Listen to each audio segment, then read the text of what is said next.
하나님 말씀은 누가복음 5장 1절부터 11절까지의 말씀을 봉독하겠습니다.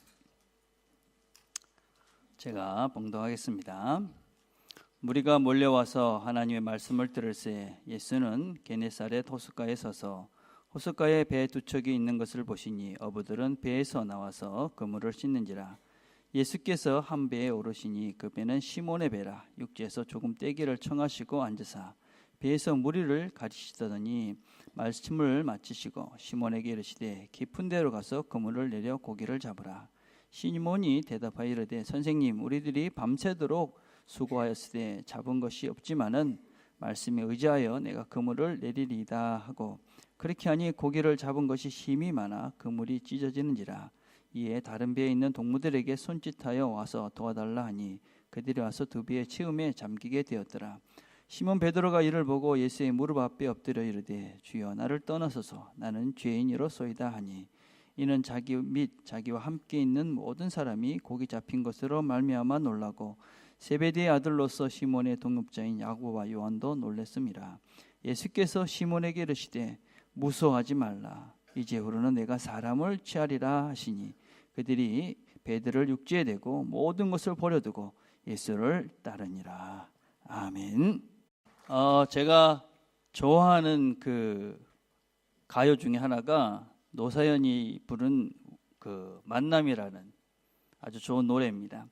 가사가 참 좋습니다. 가사가 어떠냐면, 우리의 만남은 우연이 아니야, 우리의 만남은 바램이었어, 뭐 그런 가사입니다. 바램, 서로가 간절히 이렇게 바랬기 때문에 우리의 만남이 이루어졌다.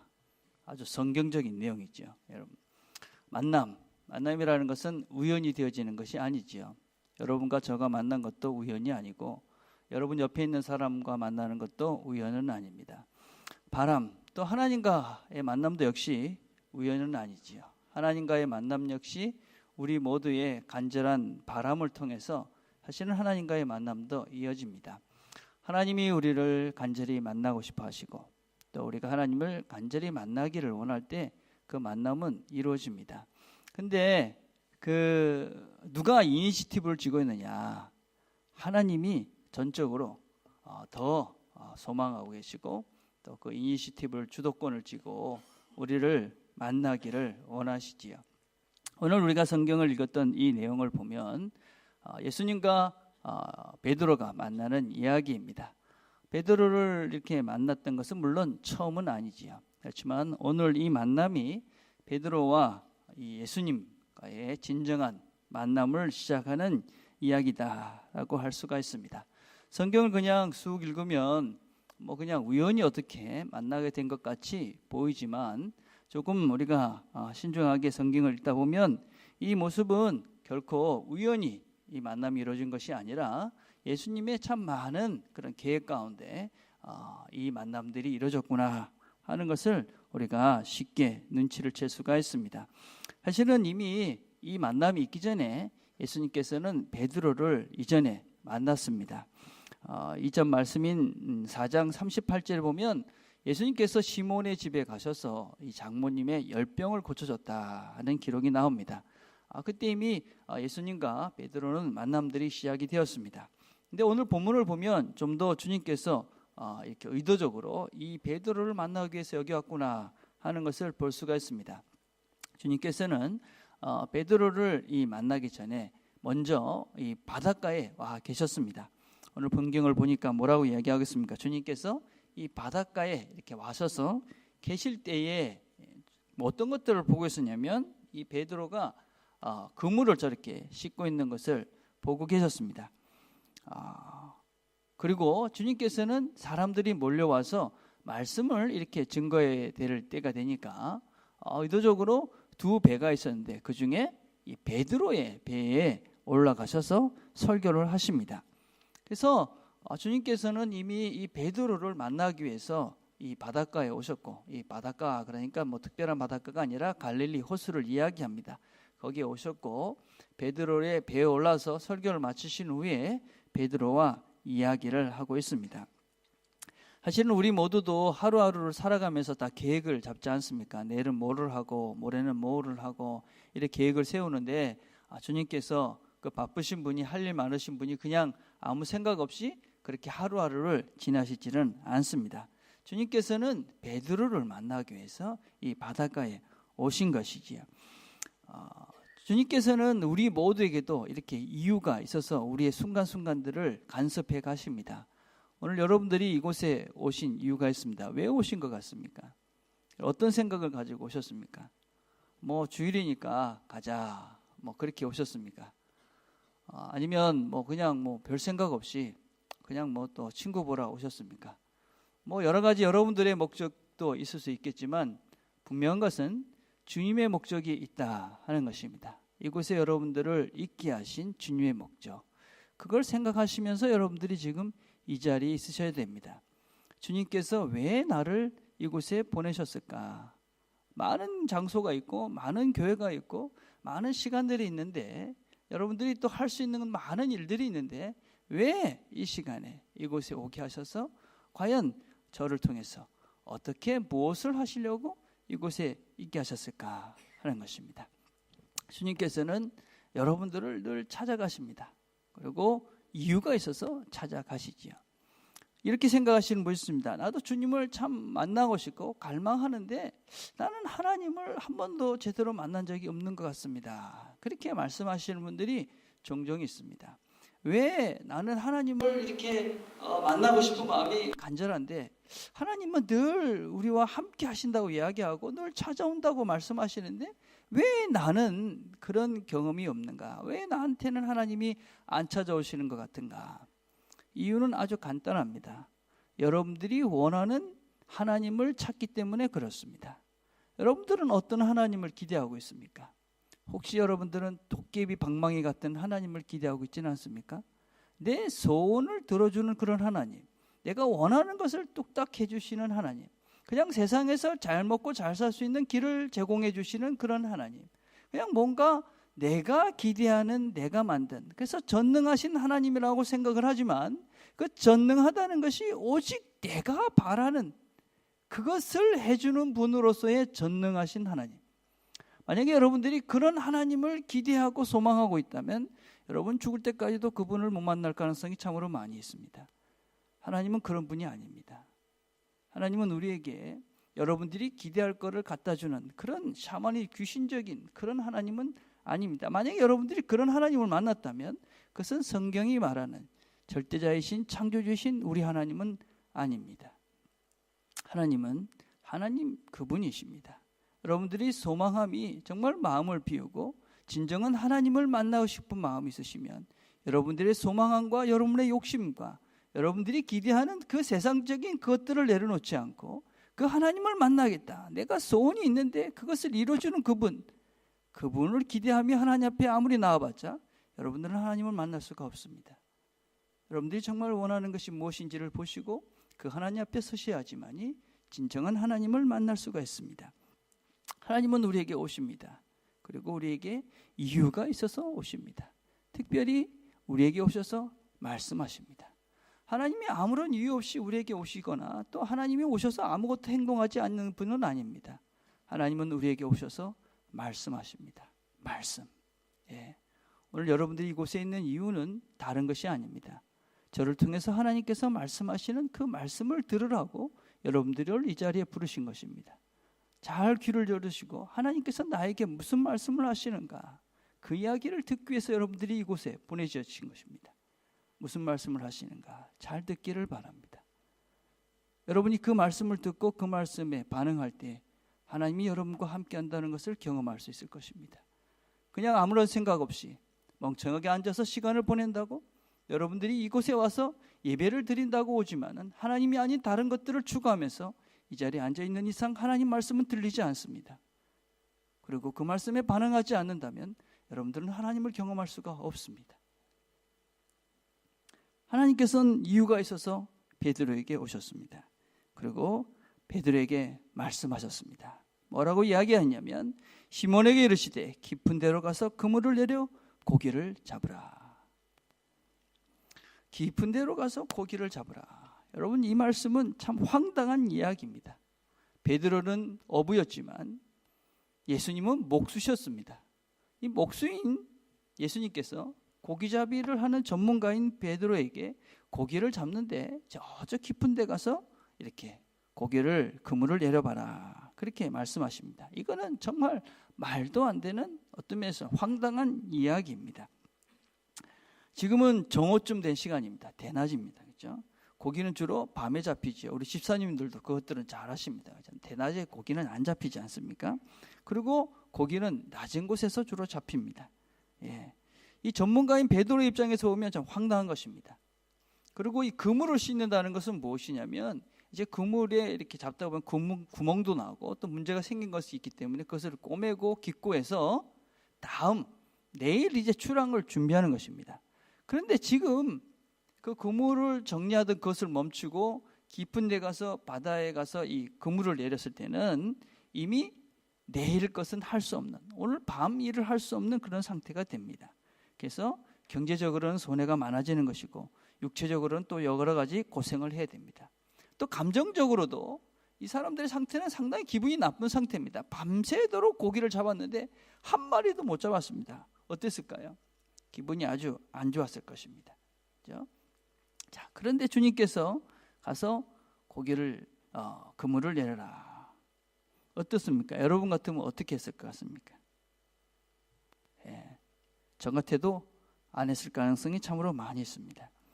자, 그렇게 해서 그 말씀을 순종해서, 참 말씀에 의지해서 그물을 내리니까 고기를 아주 많이 잡았습니다. 얼마나 많이 잡았는지 그물이 찢어질 것 같이 잡았습니다. 우리의 삶을 살면서 주님께서 우리에게 황당한 말씀을 하실 때가 있습니다. 아무리 생각해도 이건 아니야. 예. 근데 그럴 때가 있습니다. 예. 확실히 하나님께서 우리에게 말씀하시는데 황당한데, 분명한 하나님 말씀이 있는데 그건 무엇이냐면 여러 가지 있습니다. 그 중에 하나는 선교입니다. 하나님 말씀을 두고 복음을 증거하는 것입니다. 여러분, 물론 그것도 하나님의 방법으로 하는 선교를 말합니다. 지금 많은 선교에 문제들이 많이 있습니다. 가서 건물 짓고 학교 짓고 뭐 그런 것이 다 틀린 것은 아닙니다. 그렇지만 그건 본질이 아닙니다. 본질은 무엇이냐면 사랑하러 가는 것입니다. 주님의 마음으로 복음을 전하는 것입니다. 가서 고생하는 것입니다. 복음과 함께 고난을 받는 것입니다. 이런 것이 하나님의 음성입니다. 선교라는 것은 아주 황당한 것입니다. 물론 선교라는 것은 여러 가지 측면이 있지만 제가 지금 얘기하는 것은 타문화에 가서 복음을 전하는 것을 말합니다. 아주 황당한 일입니다. 저는 한 10년 동안 캄보디아에 갔습니다. 이것을 선교다 그렇게 말하기에는 부끄럽습니다. 별로 한 것은 별로 없습니다. 그렇지만 선교가 얼마나 소중한 것이고 우리의 삶을 풍성하게 한다는 것을 조금은 알고 있습니다. 여러분, 그림을 보시면 이런 집에 한 7, 8명 정도가 삽니다. 저 집은 아주 좋은 집입니다, 여러분. 보통은 10명 넘게 사는 사람들이 거기 삽니다. 물을 먹으면 저희들은 바로 설사를 합니다. 그래서 그 물을 먹을 수가 없습니다. 사람들은 어떻느냐? 정말 사람들은 황당합니다. 저희들이 가가지고 그 두 학교에 우물을 파서 펌프로 이렇게 물을 퍼주는 펌프를 설치를 했었습니다. 근데 그 다음에 가니까 한 곳에 펌프는 사라졌습니다. 그래서 이 펌프는 어디 갔느냐 물어보니까 동네 사람들이 훔쳐갔다. 그래서 펌프가 없어졌습니다. 다른 학교에 가니까 자물쇠를 이렇게 잠궈 놓은 겁니다. 그래서 왜 그랬습니까? 그러니까 그냥 놔두면 다 훔쳐갑니다. 그 학교에 저희들이 동판에다가 교회 이름과 쓰고 날짜를 적어놓은 동판을 하나 붙여놨습니다. 그것도 훔쳐갔습니다. 전번에 오셨던 우리 선교사님, 정 선교사님 통해서 여러분이 아주 황당한 더 많은 이야기를 들으셨을 것입니다. 저희들이 거기 가서 불쌍한 사람들에게 쌀을 나눠주라고 돈을 주었습니다. 그래서 이 정도 쌀, 중급, 하급은 정말 먹기가 힘들 것 같아서 중급을 하라고 돈을 줬는데 최하의 물건을 갖다 주고 그 금액의 30%를 중개료로 떼어갔습니다. 그 나라 관리가. 저희들이 컴퓨터를 가지고 갔습니다. 컴퓨터를 갖고 학생에게 갖다 주겠다니까 그 학교 관리가 우리 집에 컴퓨터가 없는데 이거 하나 가져가겠다. 아주 떳떳하게 저한테 이야기를 하고 가져갔습니다. 가서 보면 정말 황당하고 이래가지고 이 나라가 도대체 어떻게 되겠는가. 그런 아주 답답한 나라입니다. 그런데 저희들이 안 갈 수가 없었습니다. 왜냐하면 제 일이 아니고 하나님의 일이기 때문에 그렇습니다. 제가 가고 싶어서 간 것이 아니라 하나님께서 가라고 하셨기 때문에 갔기 때문에 안 갈 수가 없었지요. 캄보디아에 갔던 친구들이 많이 있습니다. 젊은 친구들이 많이 있습니다. 근데 그 친구들은 지금도 이 연말이 되면 캄보디아에 가야 되는데 그런 부담감을 가지고 살아갑니다. 그런데 갔다 오면 누가 제일 기쁘고 누가 제일 감사하고 누가 제일 은혜를 받는가? 간 사람들입니다. 절대로 다 자기 돈 들여서 갑니다. 시간을 휴가가 3주밖에 안 되는 친구들이 2주씩 그 시간을 내서 갑니다. 돈도 많이 듭니다. 그런데 거기 가서 그 일을 합니다. 황당하고 별로 할 것도 없는 것 같고 할 수 있는 일도 없는 것 같고 그런데 돈은 많이 들고 그런데도 갑니다. 왜 갈까요? 왜 갈까요? 여러분 왜 가는 것 같습니까? 자, 주님께서는 베드로를 찾아가셨습니다. 그리고 주님께서는 그 베드로에게 그 말씀을 하셨습니다. 왜 베드로일까? 왜 베드로를 주님께서는 부르셨을까요? 우리가 오해하면 안 되는 것은 이런 생각입니다. 내가 선택을 받았다 하는 착각입니다. 주님께서 우리를 선택한 것인데 우리는 종종 내가 선택받은 것이다 라고 생각을 합니다. 내가 뭔가 특별하기 때문에 선택을 받은 것이다. 여러분, 예수님의 제자들을 보면요, 아무도 특별한 사람이 없습니다. 어부였습니다. 세리였습니다. 어떤 사람은 그냥 열심히 정치하는 사람도 있었고 공회원도 있었고 그냥 아주 평범한 그 시대의 사람들이었습니다. 근데 왜 그 사람들이 하나님의 부르심을 받았을까요? 왜 어떻게 그 사람들이 12제자가 돼서 특별히 베드로 같은 사람은 그렇게 돼서 이 예수님께 부름을 받을 수가 있었을까요? 질문을 한번 바꿔봅시다. 과연 그 사람들만 부름을 받았을까요? 그 사람들만 부름을 받았을까요? 과연 예수님을 쫓아다녔던 그 12명, 특별히 베드로만 주님께서 찾아가셔서 그렇게 부르셨을까요? 아닙니다, 여러분. 주님께서는 많은 사람들을 부르셨습니다. 어떤 사람은 돈이 많은 부자를 불렀습니다. 돈이 많아서 쫓아올 수가 없었습니다. 어떤 청년을 불렀습니다. 그 일은 결혼했기 때문에 못 쫓아왔습니다. 어떤 사람은 일꾼을 불렀습니다. 그 사람은 자기 일이 많아서 비즈니스가 있어서 못 쫓아왔습니다. 어떤 사람은 부모님 때문에 못 쫓아왔습니다. 많은 사람들을 주님께서 불렀지만 쫓아온 사람은 12명밖에 없었습니다. 성경은 이렇게 이야기합니다. 청함을 받은 자는 많되 택함을 입은 자는 적으니라. 청함을 받은 자는 많되 택함을 입은 자는 적다. 무슨 얘기냐? 많은 사람을 주님은 부르시지만 그것에 응답하는 자들은 아주 적다 하는 것입니다. 저는 여러분 모두가 다 하나님의 부르심을 받은 자들입니다. 우리 모두는 지금 똑같은 말씀을 듣고 있습니다. 똑같은 말씀. 똑같은 말씀을 듣고 있는데 그 말씀에 응답하는 자는 소수일 가능성이 많습니다. 그리스도인들을 가만히 보면 소원은 있는데 소명이 없는 사람들이 참으로 많이 있습니다. 소원은 있죠, 여러분. 근데 소명은 없습니다. 우리 모두의 소명이 있습니다. 그건 무엇이냐면 복음을 전파하는 것입니다. 복음을 전파하는 것. 이건 우리 모두의 소명입니다. 목사님만 소명이 있는 것이 아닙니다. 여러분들, 저의 소명은 말씀을 전하는 그것이 저의 소명입니다. 여러분들은 여러분의 일터에서 일하는 것이 소명입니다. 그러나 더 본질적인 소명은 우리 모두가 복음을 전하는 일입니다. 이런 사람들이 있습니다. 저는 어디 가서 그리스도인이라고 말하지 않아요. 왜요? 제가 그리스도인이라고 그랬을 때 혹시 저의 행동 때문에 복음이 가려질까 봐 못해요. 어떤 사람은 자기가 그리스도인이라는 것을 밝히지 않습니다. 왜? 비즈니스 하는데 손해가 될까 봐. 그런 사람들은 그리스도인이 아닙니다, 여러분. 복음을 전하는 것을, 예수 그리스도를 부끄러워하는 사람이 어떻게 그리스도인이라고 할 수 있습니까? 예수님 때문에 우리의 생명을 주신 그 하나님을 부끄러워하는 자가, 그분 때문에 내가 손해보는 것을 감당하지 못하는 사람이 어떻게 그리스도인이라고 할 수 있습니까? 예수님 때문에 내가 당하는 고난이 두려워서, 내가 당하는 왕따가 두려워서, 예수님 믿는다는 얘기 때문에 다른 사람들이 나를 쳐다보는 것이 두렵기 때문에 내가 그리스도인이라는 것을 밝히지 못한다면 내가 과연 예수 그리스도의 십자가를 아는 자인지 내 자신을 돌아보셔야만 합니다. 우리에게 소명이 있습니까? 여러분 정말 주님을 아십니까?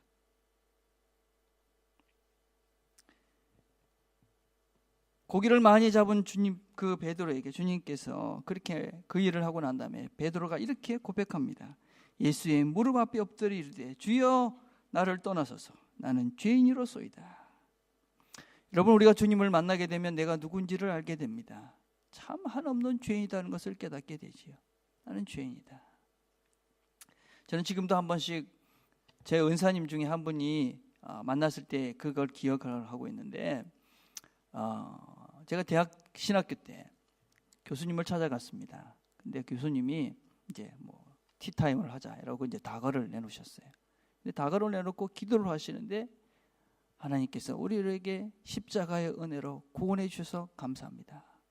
이 말씀을 하시고 목이 메어서 기도를 이어가지 못하시는 겁니다. 저한테 얼마나 충격이었는지 모릅니다. 우리가 얼마나 많은 예수 그리스도의 십자가의 은혜를 이야기합니까? 근데 과연 그것이 얼마나 정말 감격스럽고 은혜스러운지, 너무나 정말 흘러가는 한 소리로 기도의 한 구절로 우리가 그것을 내뱉지 않는지, 여러분 예수 그리스도의 십자가의 은혜가 얼마나 대단한 것인지 너무 내가 잊었구나. 그리고 그 다음부터는 저는 그 은혜를, 십자가의 은혜를 볼 때마다 제 자신을 돌아봅니다. 나는 과연 얼마나 그 십자가의 은혜를 제대로 인식하고 이 단어를 뱉고 있는가. 여러분들이 날마다 부르짖는 예수 그리스도의 십자가의 은혜를 부르실 때마다 여러분의 마음에 뛰는, 여러분 마음의 부담이, 여러분 안에 은혜가 있습니까? 예수 그리스도께서 당하신 그 십자가의 고난들이, 그 고통들이 여러분 마음을 울리고 있습니까? 아무런 생각 없이 그 말을 대표할 수 있는 말이 아닙니다. 자신을 보게 됩니다. 여러분 왜 우리가 내 자신을 십자가 앞에서 볼 수 없느냐? 주님의 말씀에 순종하지 못하기 때문에 그렇습니다. 안타깝게도. 우리가 예수 그리스도께서, 주님께서 말씀하시는 것을 순종하고 그 말씀에 비록 황당하지만 응답할 때 우리는 우리 자신이 어떤 존재인지를 볼 수 있게 됩니다. 주님께서 우리에게 말씀하시는 그 황당한 일들을 시작해 보시기를 바랍니다. 근데 우리는 그 일을 할 때마다 부담스럽습니다. 이건 내가 해야 되는 일인가? 그렇죠? 예. 이걸 내가 할 수 있을까? 그런 것입니다, 여러분. 제가 몇 주 전에 신앙 상식에 대해서 말씀했습니다. 신앙 상식. 여러분 저는 그렇다고 해서 제가 무슨 이렇게 이 황당한 신앙을 좋아하지는 않습니다. 막 생각 없는 신앙 이런 거 별로 안 좋아합니다. 저는요. 맹신을 좋아하지 않습니다. 제가 간사 시절 때 한 간사가 있었습니다. 그분이 운전면허증을 따고 바로 운전을 하는 겁니다. 제가 그러면 안 된다. 우리나라는 여러분 아시다시피 운전면허증을 따도 도로 연수도 하고 이래야 되지 않습니까? 그죠? 근데 그냥 막 운전을 하는 거예요. 그러면서 하나님이 지켜주실 거예요. 그러는 거예요. 제가 두 가지 얘기를 했습니다. 하나님 피곤하게 하지 마라. 또 하나는 그러다 죽는다 너. 그건 순교가 아니고 개죽음이다 내가. 예. 여러분 그건 믿음이 아닙니다. 여러분. 그건 상식 이하의, 그렇죠? 여러분 상식 이하의 생각입니다. 그것을 신앙이라고 생각하시면 안 됩니다. 여러분. 예. 신앙 상식은 신앙 이상입니다. 그렇다고 해서 신앙 상식이 일반 상식과 똑같으냐? 그렇지는 않습니다. 신앙 상식은 말씀입니다. 여러분 신앙 상식은요, 하나님의 말씀대로 하는 것이 신앙 상식입니다. 여러분 우리가 오해하는 것이 무엇이냐면요, 내가 생각하는 그 한도 내에서 하나님의 말씀을 이해하는 것을 신앙의 상식이라고 생각하시면 안 됩니다. 하나님의 상식은 말씀대로 하는 것입니다. 예, 말씀이 상식입니다. 하나님 말씀 중에 우리가 잊고 있는 것 중에 하나가 있는데 그것이 무엇이냐면 가라라는 것입니다. 가서 모든 민족에게 가라 하는 것입니다. 모든 민족에게 가라. 우리가 신앙생활을 하시면서 여러분들이 기도 다 하시지요. 여러분 기도, 나는 뭐 교회 다니지만 기도하지 않을래. 예, 그거는 신앙인이 아니지 않습니까? 그죠? 나는 교회 다니지만 예배 드리지 않을래. 그럴 수 없습니다. 그죠? 난 교회 다니지만 말씀 보지 않을래. 그럴 수 없습니다. 마찬가지로 교회 다니기 때문에 난 교회는 다니지만 선교하지 않을래. 나는 교회는 다니지만 모든 민족에 가고 싶은 생각은 없어. 그거는 신앙인의 신앙 상식이 없는 것입니다. 그건 신앙인으로서 본질을 모르는 것입니다. 신앙인은 반드시 모든 민족에게 가야 하는 존재입니다. 여러분, 그건 우리 모두가 해야 되는 일입니다. 우리는 너무나 오랫동안 이것을 옵션이라고 생각을 하고 있었습니다. 해도 되고 안 해도 되고. 나는 아직까지 신앙이 없어요. 저는 아직까지 기도도 잘 못해요. 저는 아직까지 믿음이 별로 없어요. 이러면서 이런저런 여유로 이런저런 이유 때문에 나는 선교할 수 없어요. 이렇게 이야기합니다. 아닙니다, 여러분. 처음 교회 다니는 사람도 기도해야 되고, 처음 교회 다니는 사람도 성경을 읽어야 되고, 처음 교회 다니는 사람도 예배를 드려야 되듯이 처음 교회 다니는 그 사람도 선교해야 됩니다. 모든 민족에게 가라 하는 것은 옵션이 아니고, 신앙이 있는 사람들이 나중에 신앙이 자라고 나면 하는 것이 아니라 모든 우리 모두가 다 해야 되는 일입니다. 이 일을 왜 하라느냐? 하나님이 이렇게 약속을 하셨습니다. 하나님께서 이 일을 할 때 내가 너와 함께 하겠다 하는 것입니다. 하나님이 우리와 늘 찾아오셔서 우리와 함께 하십니다, 여러분. 그런데 나는 그거 몰라요. 모르겠어요. 왜냐? 하나님이 일을 하지 않기 때문에 그렇습니다. 하나님 뭐라고 약속하셨습니까? 이 일을 하는 너희들과 내가 영원히 함께겠다. 그렇게 말씀하십니다. 그냥 내 비즈니스 하는데 하나님 함께 해주세요. 여러분, 그건 아닌 것이지요. 물론 하나님이 그 순간에도 함께 합니다. 어떤 마음으로 하느냐에 따라 다르겠죠. 그렇죠? 하나님은 우리와 늘 함께 하십니다. 특별히 하나님께서 우리가 하나님의 복음을 위해서 우리 자신을 드리고자 기꺼이 그 일을 시작할 때 하나님께서는 우리와 함께 하십니다. 여러분. 선교를 가면요, 황당한 일들을 한 번씩 경험합니다. 보통 때는 여기서는 안 되는 것들이 되어집니다. 예를 들자면 그런 것입니다. 누가 아픕니다. 그러면 그 사람들은 아프면 우리가 뭔가 기도하면 나을 거라서 데리고 옵니다. 그럼 우리는 아픈 걸 위해서 기도해 본 적이 없기 때문에 잘 못합니다. 그렇지만 어쩝니까? 하지 않습니까? 열심히 기도합니다. 그러면 그 사람이 일어납니다. 그럼 그 사람도 놀라죠. 누가 더 놀랍니까? 우리가 더 놀랍니다. 아니, 우리한테도 이런 일이. 여기선 왜 안 일어날까요? 생각해 보십시오. 왜 여기선 그런 일이 안 일어나는가? 그래서 여러분, 선교는 바로 우리 자신들을 볼 수 있고 하나님의 능력을 경험할 수 있는 가장 구체적인 일입니다. 어떤 면에서는 가장 쉬운 일일지도 모릅니다. 그 일에 우리 모두가 부름받았다는 것을 기억하십시오. 자, 그렇게 주님께서 그 다음에 뭐라고 말씀하시냐? 이제후로는 내가 사람을 취하리라. 나는 죄인입니다. 나를 떠나주십시오. 그렇게 이야기하니까 주님께서 이제부터는 내가 너를 사람을 낚는 어부로 삼아주겠다. 그렇게 말씀하십니다. 베드로의 삶이 바꿔지는 순간입니다. 그 전까지는 베드로는 뭐였습니까? 고기 잡는 사람이었습니다. 늘 고기를 어떻게 잡을까? 늘 어떻게 하면 고기를 잘 말릴 수 있을까? 어떻게 팔아먹을까? 이 방법 저 방법 늘 고기만 생각했던 사람입니다. 어떻게 잡고 팔고 보관하고. 근데 이제 그의 관심이 사람으로 바뀌어져야 한다 하는 것을 의미합니다. 그리스도인들은 누구냐? 그리스도인들은 사람에게 관심이 있는 사람입니다. 사람에게. 이게 우리의 본질인데 너무나 오랫동안 잊고 있었죠. 그죠? 이 시대의 문제는요, 사람에게 별로 관심이 없습니까? 사람에게. 그죠? 여러분, 옆에 있는 사람들 잘 아십니까? 우리 학생들 어때? 옆에 있는 사람 잘 알아요? 잘 아십니까? 혹시 우리가 교회 다닌 지 1년, 2년, 10년 됐는데도 난 모르는 사람도 좀 있어. 우리의 문제이지요. 사람들은 사람보다 뭘 더 추구합니까? 돈을 추구하지요. 돈을. 그래서 사람이 어찌됐든 말든 간에 돈을 벌기 위해서 사람들을 상하게 하는 일을 아무렇지 않게 합니다. 얼마 전에도 신문에 보니까 한국에서 귤을, 제주도에서 나는 귤을, 그걸 그냥 덜 익은 거를, 퍼른 거를 따다가 무슨 암모니아 같은 뭐에다가 이렇게 집어넣어가지고 빨리 익게 만드는 거야. 그래가지고 그게 몇 톤이 또 숨겨있던 게 발견이 돼가지고 그래가지고 뭐 벌금 먹고 감옥 가고 그런 기사를 봤어요. 음식 가지고 장난치는 사람들이 많죠. 참 너무 한심한 것이죠. 한심한 거. 예. 돈 벌려고 사람을 죽이는 것이죠. 예. 비즈니스 하시는 분들 계시죠. 어떤 마음으로 하십니까, 여러분? 물론 여러분은 어떻게 하면 돈을 잘 벌까 생각도 하셔야 되죠. 더 본질은 무엇일까요? 어떻게 하면 사람을 살릴까 하는 것이지. 어떻게 하면 사람에게 좀 더 유익할까 하는 생각을 하셔야죠. 여러분 어떻게 하면 좀 더 이익을 남길까? 어떻게 하면 돈을 잘 벌까? 뭐 그렇습니까? 이익을 남기기 위해서 나쁜 재료를 막 쓰고 이게 사람한테 안 좋은 것들을 알면서도 막 쓰고 여러분 그렇게 하면 우리가 누군지를 한번 돌이켜봐야 되겠지요. 목사님 그렇게 해서는 장사가 안 돼요. 본질적으로 여러분들이 뭘 추구하는지를 보시면 됩니다. 과연 나는 돈을 추구하는가? 사람을 소중하게 여기는 주님의 마음으로 사람을 대하는가? 그렇죠? 예.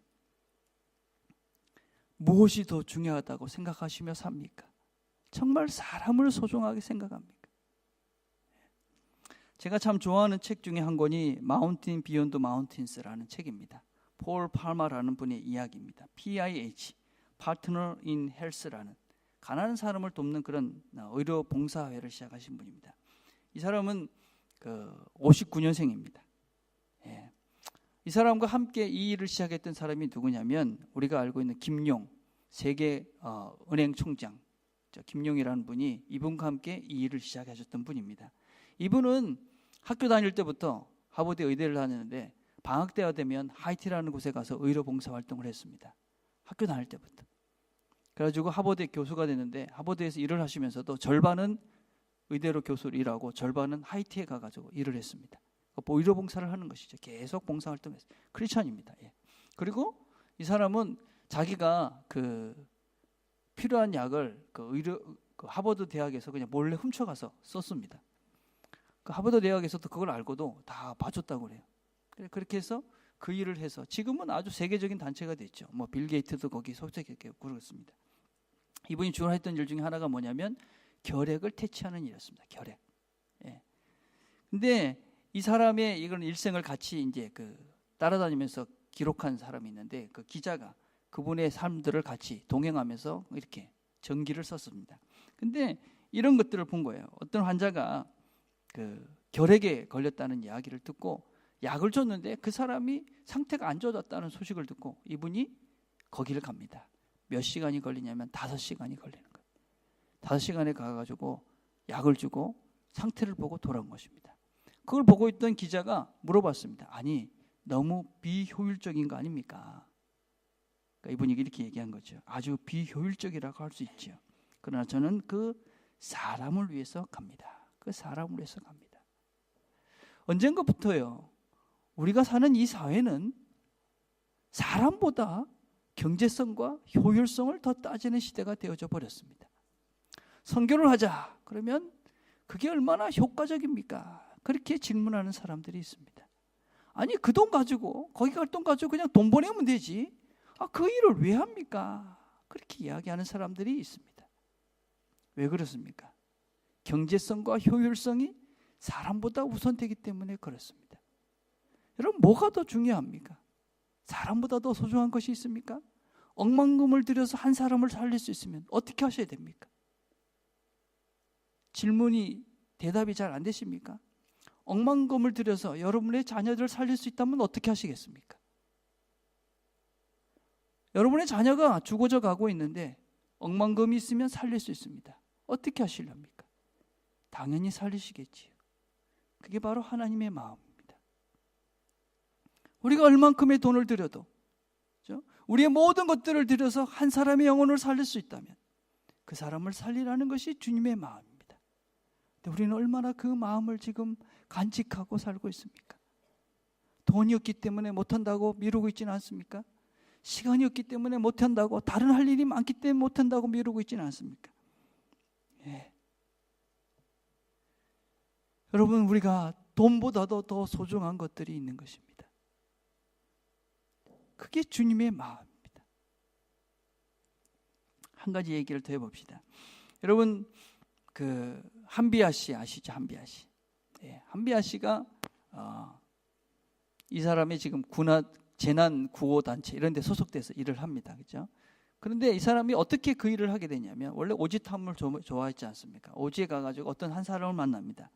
그 유명한 안과 의사를 만나는데 이 케냐의 아주 유명한 사람입니다. 근데 아주 오지에 가가지고 아주 가난한 사람들과 함께 이 눈 보고 치는 일을 하고 있는 거예요. 그래서 이 사람 궁금해가지고 이 사람을 만나러 갑니다. 그래서 가기 전에는 어떤 생각을 하냐면 참 멋질 거야.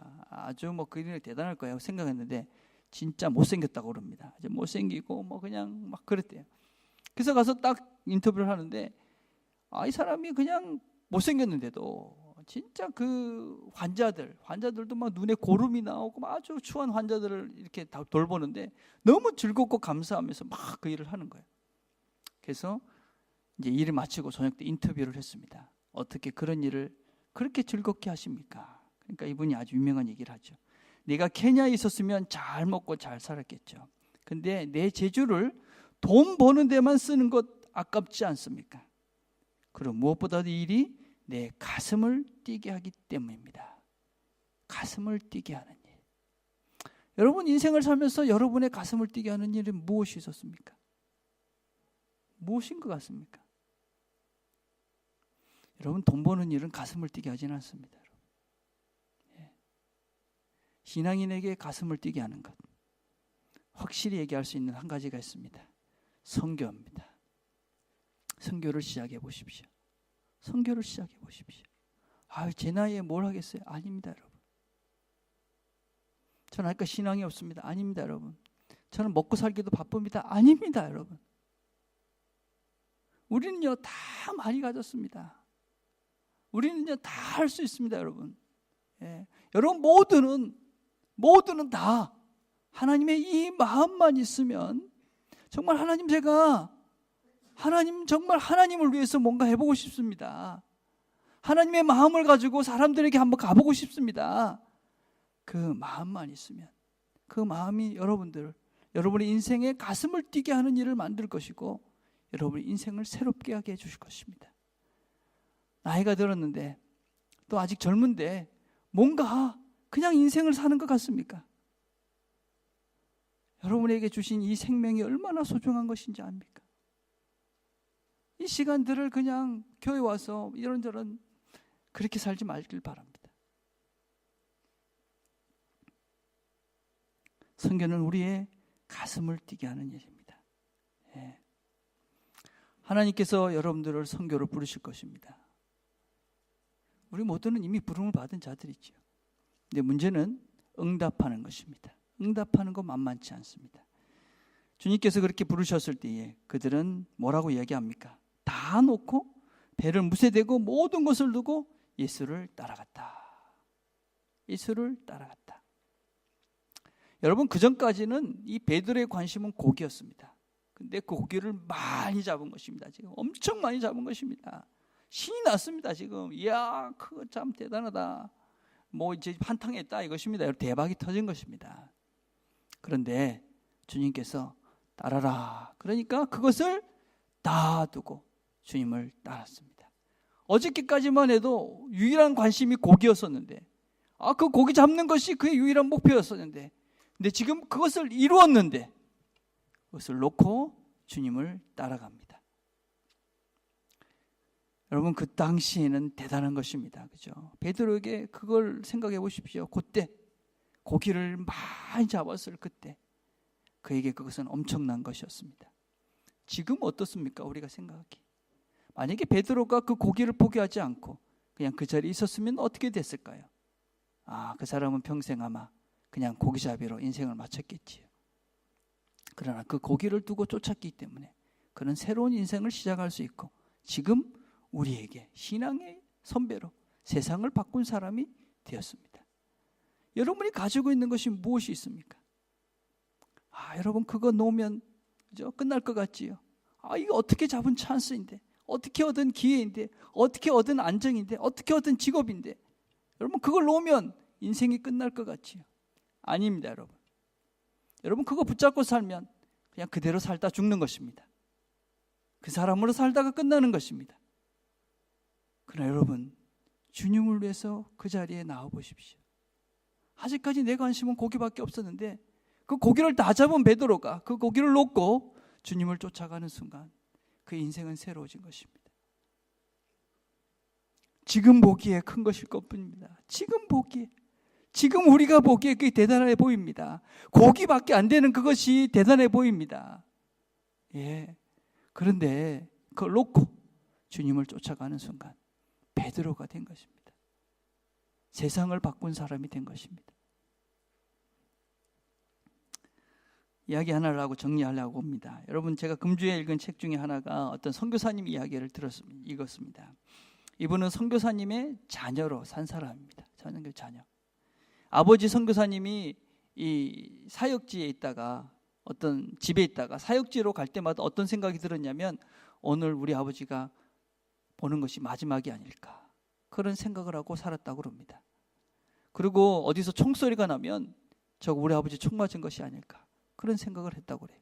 그러니까 멀리서 집에 돌아오는 길에 집이 어디서 연기가 나면 저거 우리 집 불타는 것이 아닐까, 그런 걱정을 하면서 어린 시절을 보냈습니다. 그런데 이 사람이 다시 선교사가 되었습니다. 그분이 선교사로 떠나는 날 이렇게 고백을 했다고 합니다. 선교사의 아들로 선교지에 있을 때 가장 힘들었습니다. 그렇지만 가장 행복한 시절이었습니다. 그 행복을 아들에게 가르쳐 주고 싶어서 지금 저는 선교지로 떠납니다. 아들에게 그 선교지의 기쁨, 그 선교의 기쁨을 가르쳐 주기 위해서 내가 지금 선교사로 갑니다. 사실 저는 아직까지 선교의 참맛을 잘 모릅니다. 아주 조금 합니다. 그런데 더 알고 싶고 더 알아가려고 합니다. 사랑하는 우리 모든 가족들은 이 기쁨에 동참하기를 바랍니다. 동참할 수 있게 되기를 바랍니다. 인생을 살면서 우리의 가슴을 뛰게 하고 하나님을 구체적으로 경험할 수 있고 하나님의 은혜를 누리는 삶의 현장, 그것이 어디냐? 선교의 현장입니다. 여러분 모두는 그 일에 부름받았다는 것을 명심하시길 바랍니다. 그것이 우리의 인생을 참으로 즐겁게 하는, 참으로 기쁘게 하는, 참으로 행복하게 하는 하나님의 통로인 것을 명심하시기를 바랍니다. 그 일에 동참으로 하나님의 은혜를 누리는, 하나님의 즐거움에 동참할 수 있는 우리 모두가 되기를 간절히 바라겠습니다. 기도하겠습니다.